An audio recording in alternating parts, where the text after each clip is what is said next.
Hi, I'm a real alcoholic and my name's Eric W. My sobriety date is October 22nd, 2025. Welcome to my YouTube channel based on the book from AA, Experience, Strength, and Hope, stories that were omitted from later editions of the Big Book of Alcoholics Anonymous. Today we'll be reading the first story in the book called The Unbeliever. Today is December 11th, 2025. The Unbeliever, dull, listless, semi-comatose. I lay on my bed in a famous hospital for alcoholics. Death or worse had been my sentence. What was the difference? What difference did anything make? Why think of these things which were gone? Why worry about the results of my drunken escapades? What the hell were the odds if my wife had discovered the mistress situation? Two swell boys, sure. But what difference would a corpse or an asylum imprisoned father make to them? Thoughts stopped whirling in my head. That's the worst of this sobering up process. The old think tank is geared in high. What do I mean high? Where did that come from? Oh yes, that first Cadillac I had. It had 4 speeds, had a high gear, insane asylum. How that bus could scamper, yes. Even then, liquor probably poisoned me. What had the little doctor said this morning? Thoughts hesitate a moment. Stop your mad turning. What was I thinking about? Oh yes, the doctor. This morning I reminded Doc this was my 10th visit. I'd spent a couple of $1,000s on these trips, and those I had financed for the plastered playgirls, who also couldn't sober up. Jackie was a honey until she got plastered, and then she was a hellion. Wonder what gutter she's in now. Where was I? Oh, I asked the doctor to tell me the truth. He owed it to me for the amount of money I had spent. He faltered, said I'd been drunk, that's all. God, didn't I know that? But Doc, you're evading. Tell me honestly, what is the matter with me? I'll be all right, did you say? But Doc, you've said that before. You said once that if I stopped for a year, I would be over the habit and would never drink again. I didn't drink for over a year, but I did start to drink again. Tell me what is the matter with me. I'm an alcoholic. Ha ha and ho ho. As if I didn't know that. But aside from your fancy name for a plain drunk, tell me why I drink. You say a true alcoholic is something different from a plain drunk? What do you mean? Let me have it cold, brief, and with no trimmings. An alcoholic is a person who has an allergy to alcohol, is poisoned by it. One drink does something to the chemical makeup of the body. That drink affects the nerves in a certain number of hours. Another drink is medically demanded. And so, the vicious cycle is started. An ever smaller amount of time between drinks to stop those screaming, twitching, invisible wires called nerves. I know that history, Doc, how the spiral tightens. A drink, unconscious. Awake, drink, unconscious. Poured into the hospital, suffer the agonies of hell. The shakes, thoughts running wild, brain unleashed, engine without a governor. But hell, Doc, I don't want to drink. I've got one of the stubbornest willpowers known in the business. I stick at things. I get them done. I've stuck on the wagon for months and not been bothered by it. And then suddenly, incomprehensibly, an empty glass in my hand and another spiral started. How did the doc explain that one? He couldn't. That was one of the mysteries of true alcoholism. A famous medical foundation had spent a fortune trying to segregate the reasons for the alcoholic as compared to the plain, hard, heavy drinker. Had tried to find the cause, and all they had been able to determine as a fact was that the majority of the alcohol in every drink taken by the alcoholic went to the fluid in which the brain floated. Why a man ever had started when he knew those things was one of the things that could not be fathomed. Only the damn fool public believed it a matter of weak willpower, fear, ostracism, loss of family, loss of position, the gutter. Nothing stopped the alcoholic. Doc, what do you mean, nothing? What? An incurable disease? Doc, you're kidding me. You're trying to scare me into stopping. What's that you say? You wish you were? What are those tears in your eyes, Doc? What's that? 40 years you've spent at this alcoholic business and you have yet to see a true alcoholic cured? Your life defeated and wasted? Oh, come, Doc. What would some of us do without you? If even only to sober up. But Doc, let's have it. What is going to be my history from here on out? Some vital organ will stop, or the madhouse with a wet brain? How soon? Within 2 years? But Doc, I've got to do something about it. I'll see doctors. I'll go to sanitariums. Surely the medical profession knows something about it. So little, you say? But why? Messy. Yes, I'll admit there's nothing messier than an alcoholic drunk. What's that, Doc? You know a couple of fellows that were steady customers here that haven't been drunk for about 10 months? You say they claim they are cured? And they make an avocation of passing it on to others? What have they got? You don't know? And you don't believe they are cured? Well, why tell me about it? A fine fellow, you say? Plenty of money? And you're sure it isn't a racket? Just want to be helpful? Call him up for me, will you, Doc? How Doc had hated to tell me. Doc, stop knocking at my door. Why can't I get drunk like other people, get up the next morning, toss my head a couple of times, and go to work? Why do I have to shake so I can't hold a razor? Why does every little muscle inside me have to feel like a crawling worm?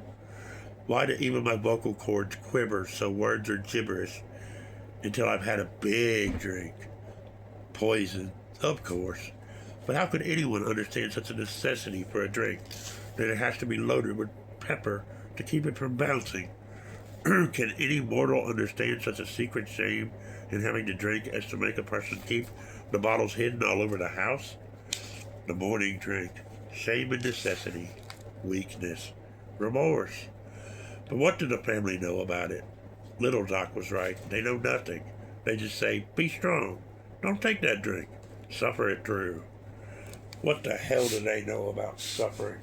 Not sickness. Not a bellyache. Oh yes, your guts get so sore that you cannot place your hands on them. Oh sure, every time you go, you twist and writhe in pain. What the hell does any non-alcoholic know about suffering? Dots. Stop this mad merry-go-round. And worst of all, this mental suffering. The hating yourself. The feeling of absurd, irrational weakness and unworthiness. Out that window. Use the gun in the drawer. What about poison? Go out in the garage and start the car. Yeah, that's the way out. But then people will say, he was plastered. I can't leave that story behind. That's worse than cowardly. Isn't there someone who understands? Tots, please, oh please stop. I'm going nuts. Or am I nuts now? Never again will I take another drink. Not even a glass of beer. Even that starts it. Never again. And yet I've said that a dozen times, and inexplicably, I found an empty glass in my hand, and the whole story repeated. My Lord, the tragedy that sprang out of her eyes when I came home with a breath on me, and fear, the smiles wiped off the kids' faces, terror stalking through the house. Yes, that changed it from a home into a house. Not drunk yet, but they knew what was coming. Mr. Hyde was moving in. And so I'm going to die, or a wet brain. What was it that fellow said who was here this afternoon? Damn fool, I thought. Get out of my mind. Now I know I'm going nuts.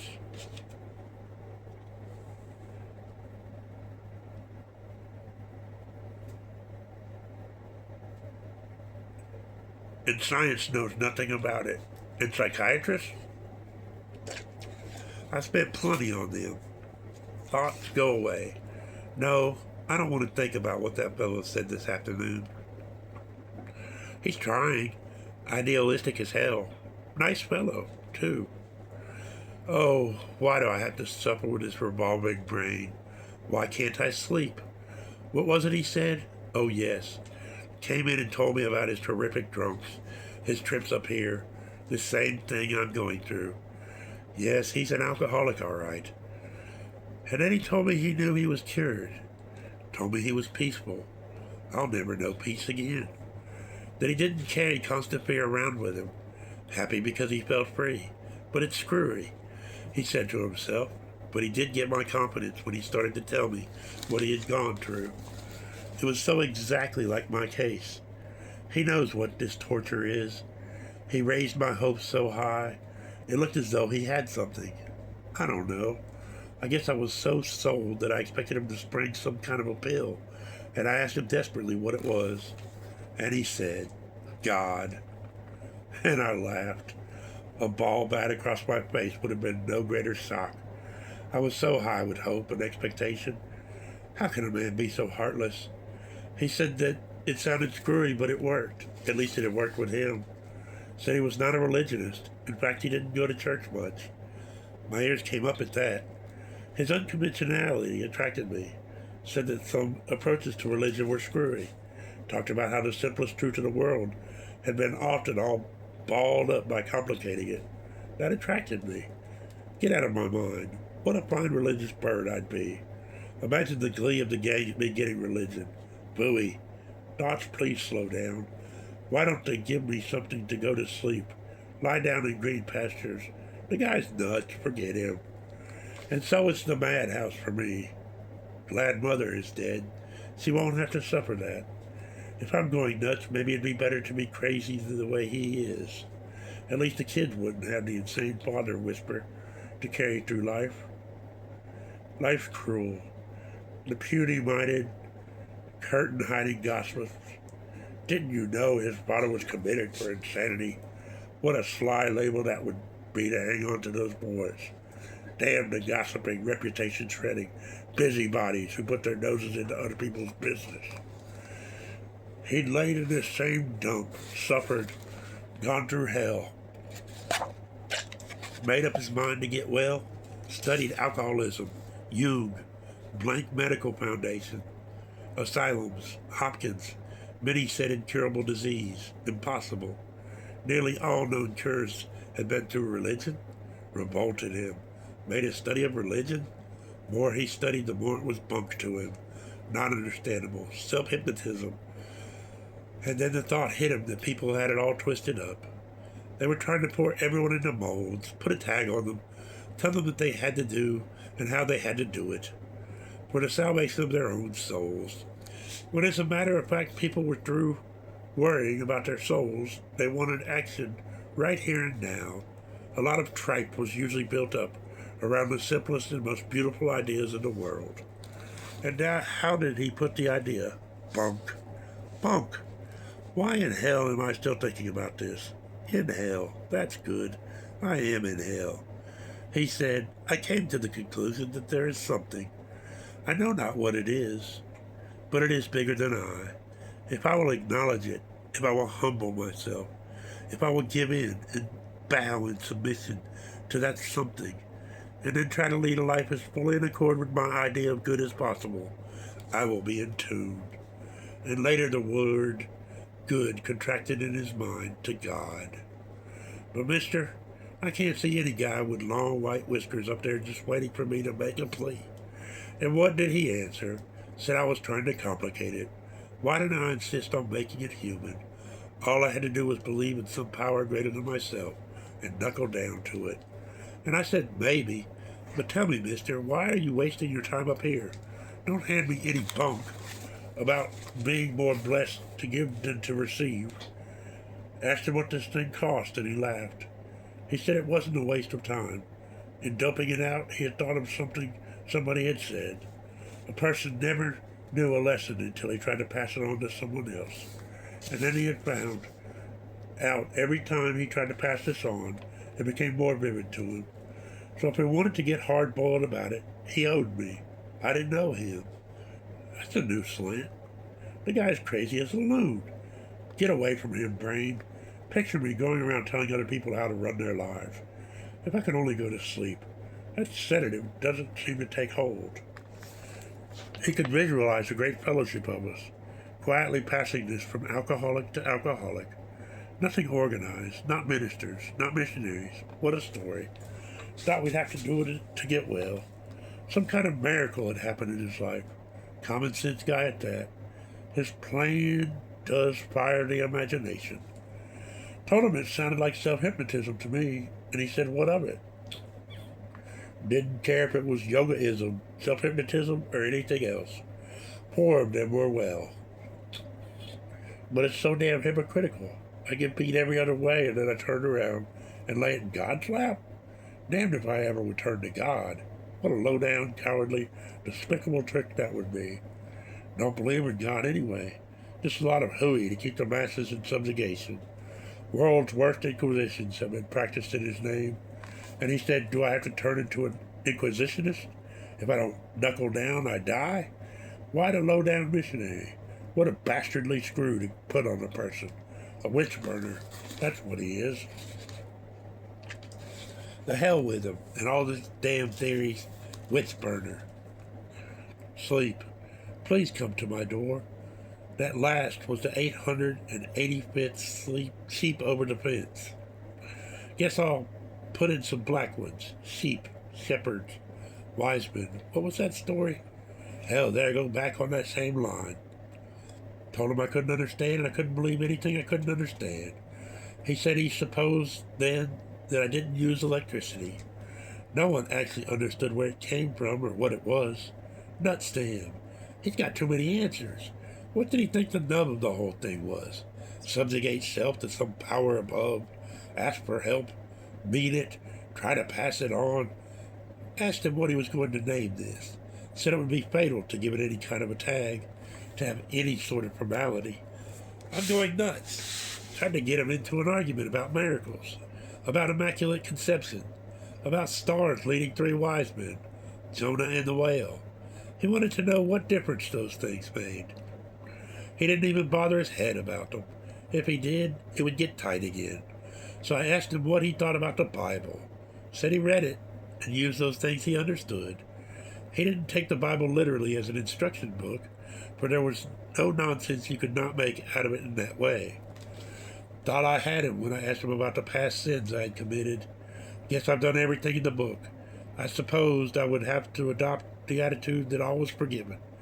Here I am, pure and clean as the driven snow, or else I was to go through life flogging myself mentally. Bah. But he had the answer for that one, too. Said he couldn't call back the hellish things he had done, but he figured life might be on a ledger page. If he did a little good here and there, maybe the score would be evened up someday. On the other hand, if he continues as he had been going, there would be nothing but debit items on the sheet. Kind of common sense. This is ridiculous. Have I lost all power of logic? Would I fall for all the religious line? Let's see if I can't get into thinking straight. That's it. I'm trying to do too much thinking. Just calm myself. Quietly. Quiet now. Relax every muscle.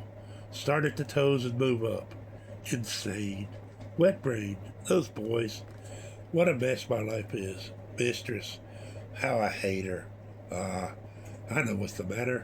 That fellow gave me an emotional upset. I'll list every reason I couldn't accept his way of thinking. After laughing at this religious stuff all those years, I'd be a hypocrite. That's one. Second, if there was a God, why all this suffering? Wait a minute. He said that was one of the troubles. We tried to give God some form. Make it just a power that will help. Third, it sounds like the Salvation Army. Told him that, and he said he was not going around singing on any street corners. But nevertheless, the Salvation Army did a great work. Simply, if he heard of a guy suffering the torments, he told him his story in belief. There I go thinking again. Just started to get calmed down. Sleep. Boys. Insane. Death.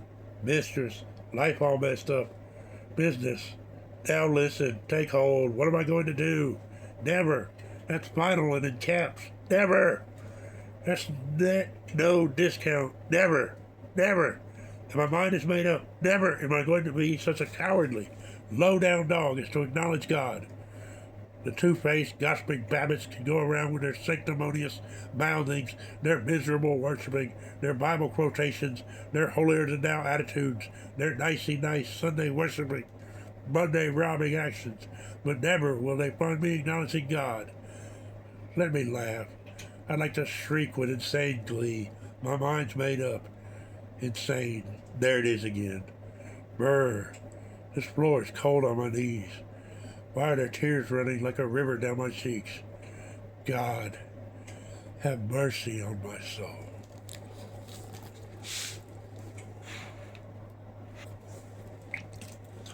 That's today's reading from Experience, Strength, and Hope, a story that was omitted from the second edition of the Big Book of Alcoholics Anonymous that was in the personal stories in the first. I related to a lot of the reading. Some of it, it's very different than my own story. I was raised secular and, not taught to believe or not believe. It just wasn't a part of my life.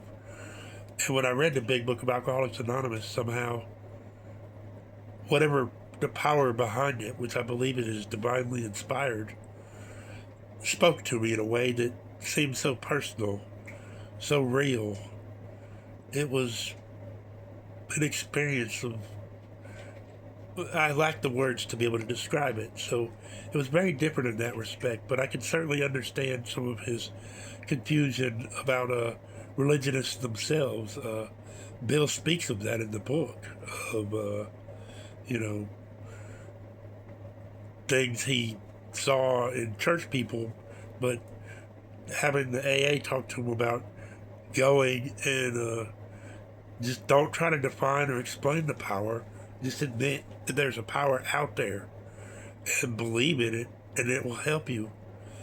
And, that's kind of like the second step to me. Just believe that there could be a power that can help me stay sober. And one day at a time, it seems to work. I've been struggling with this thing since June of 1988 when I picked up my first drink. And I just got through the fourth or fifth step with my sponsor. And it reminds me of that line in the Big Book, where it says, Father feels he has struck something better than gold. And I feel liberated. I feel free. The desire to drink is gone. I've had long periods of sobriety before, but always there was an inkling in the back of my mind that I needed a drink or wanted a drink. I submitted to authority figures that told me not to drink and white-knuckled it. But in doing the steps, you find freedom and liberation from even the desire to drink. And it's a beautiful experience. And I realize, like it says in the book, the only way to keep it, the product, is to insist on giving it all away. And that's an old slogan in AA. You got to give it away to keep it. And with these readings, that's part of what I'm trying to do, because I hit my lowest bottom. They say the basement's the lowest you can hit on the bottom. I was in the sewage drainage. Weighed 297 pounds, drinking a fifth or more of R&R peach liquor daily, and not even really getting drunk, just numb and nauseous and dizzy. And I was drinking every day, and then somehow the Lord removed the desire for a couple of days. I got with a sponsor and began the steps.